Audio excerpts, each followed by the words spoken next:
Hi and welcome. We have now December and I've decided to present you with a little video calendar where I will release on a daily basis at least one video regarding this calendar. So it will revolve around books naturally, so I will begin with reading Dickens' Christmas Carol to you, which you probably know, but as a matter of fact can enjoy even this year.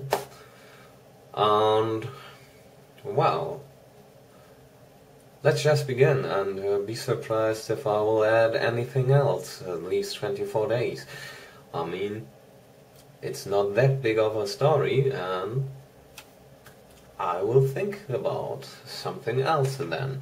So ho ho ho and let's go.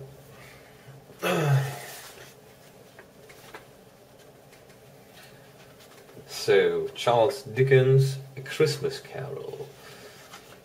Stave 1. Marley's Ghost. Marley was dead to begin with. There is no doubt, however, about that. The register of his burial was signed by the clergyman, the clerk, the undertaker, and the chief mourner. Scrooge signed it.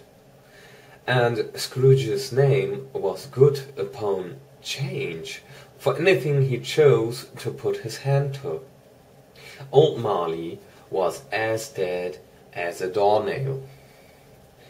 Mind, I don't mean to say that I know, of my own knowledge, what there is particularly dead about a doornail.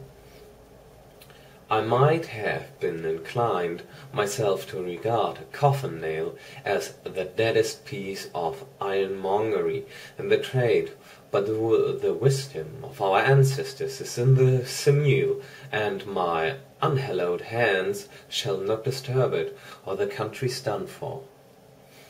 You will therefore permit me to repeat emphatically that Marley was as dead as a doornail.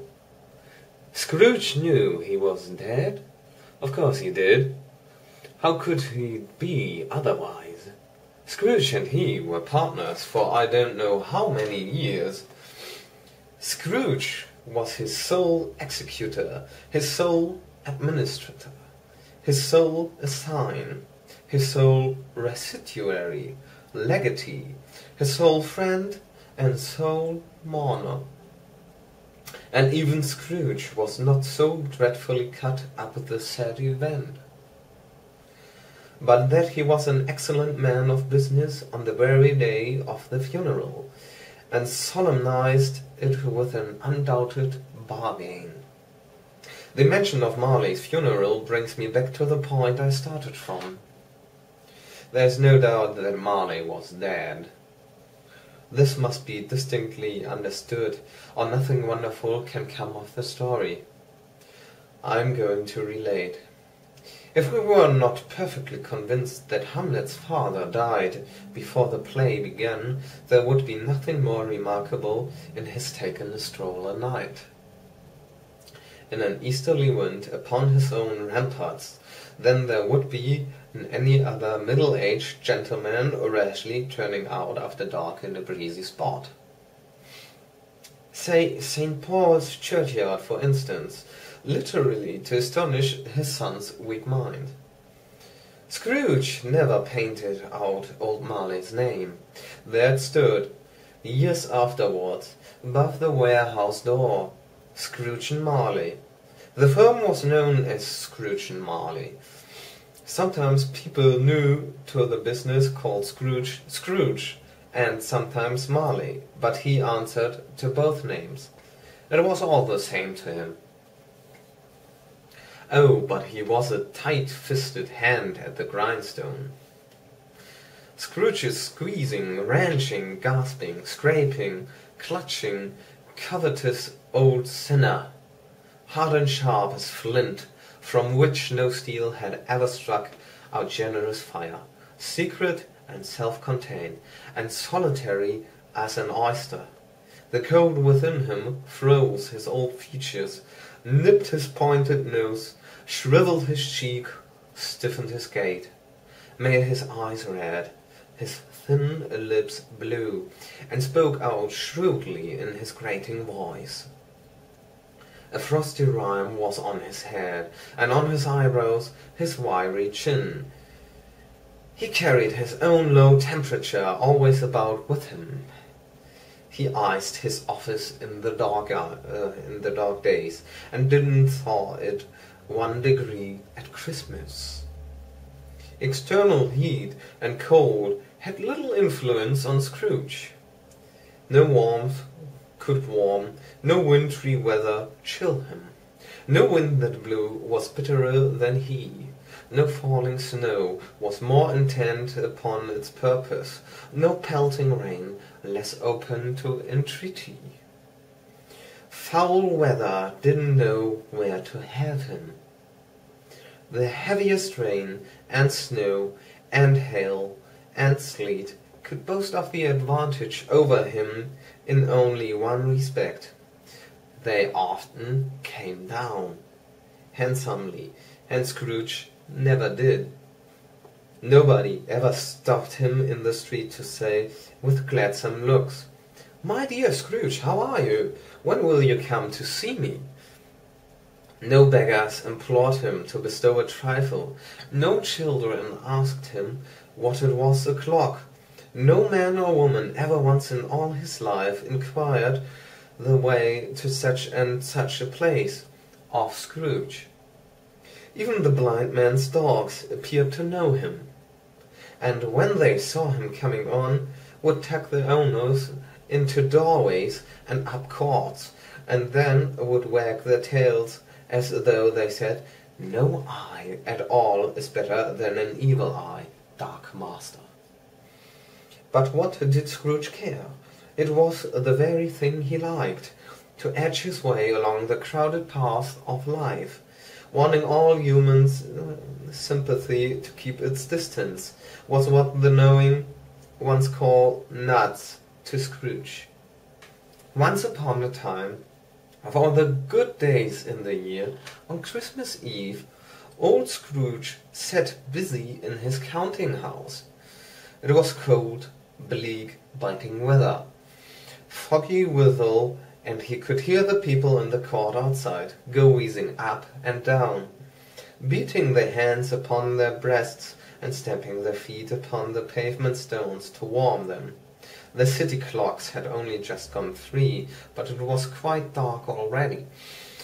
It had not been light all day, and candles were flaring in the windows of the neighboring offices, like ruddy smears upon the palpable brown air.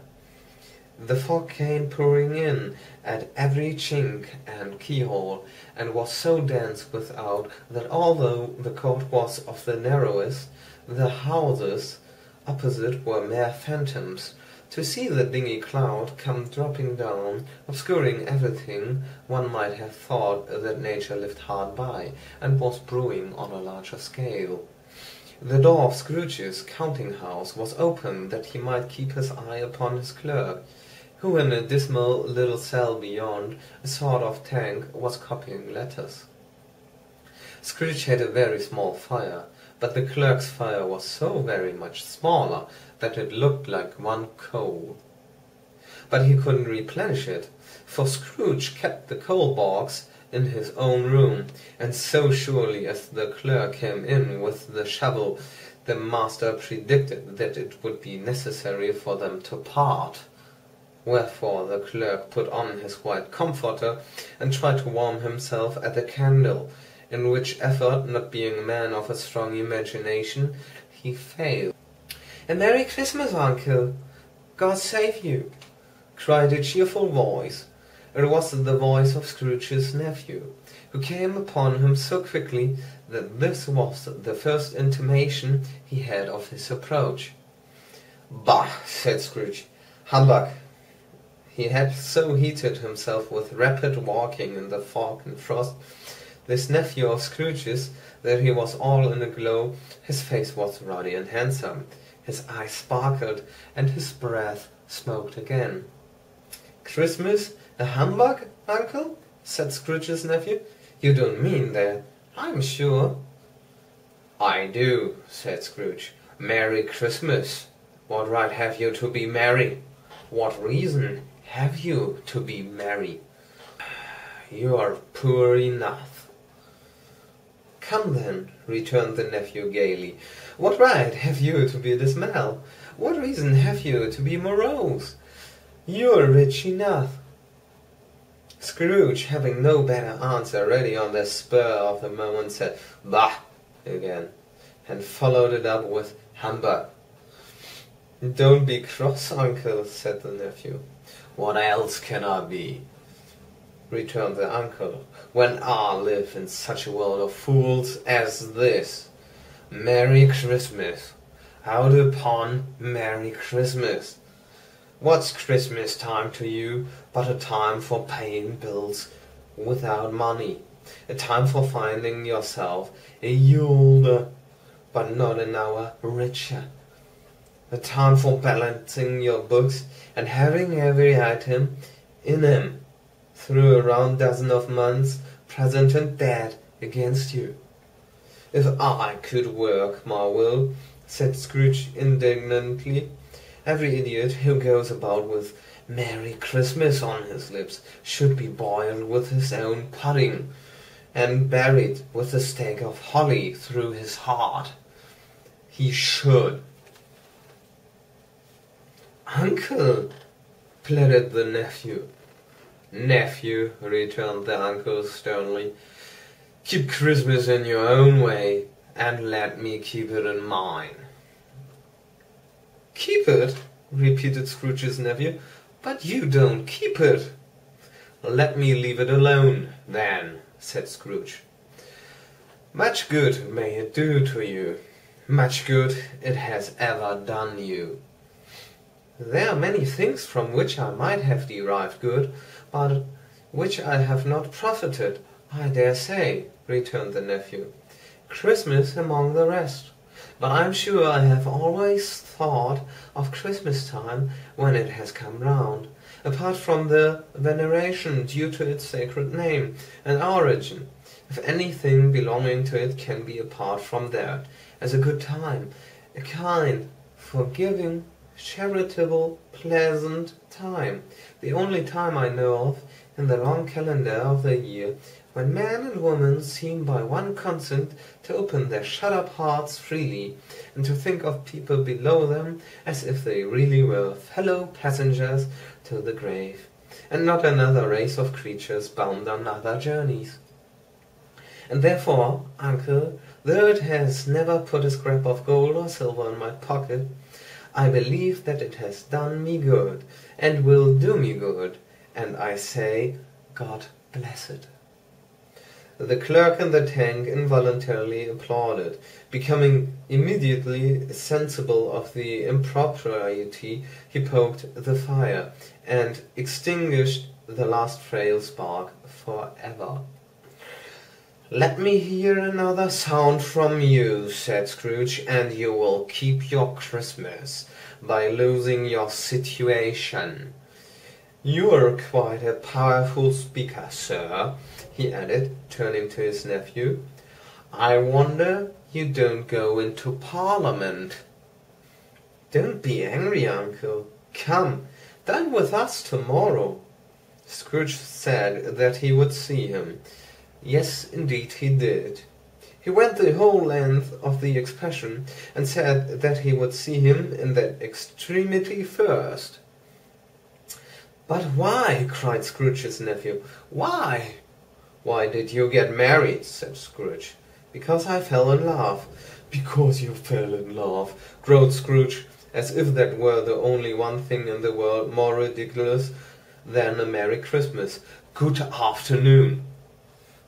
"Nay, uncle, but you never came to see me before that happened. Why give it as a reason for not coming now?" "Good afternoon," said Scrooge. "I want nothing from you. I ask nothing of you. Why cannot we be friends? "Good afternoon," said Scrooge. "I am sorry, with all my heart, to find you so resolute. We have never had any quarrel, to which I have been a party, but I have made the trial on a march to Christmas, and I keep my Christmas humour to the last. So a Merry Christmas, Uncle."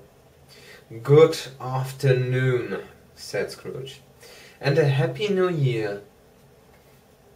"Good afternoon," said Scrooge. His nephew left the room without an angry word.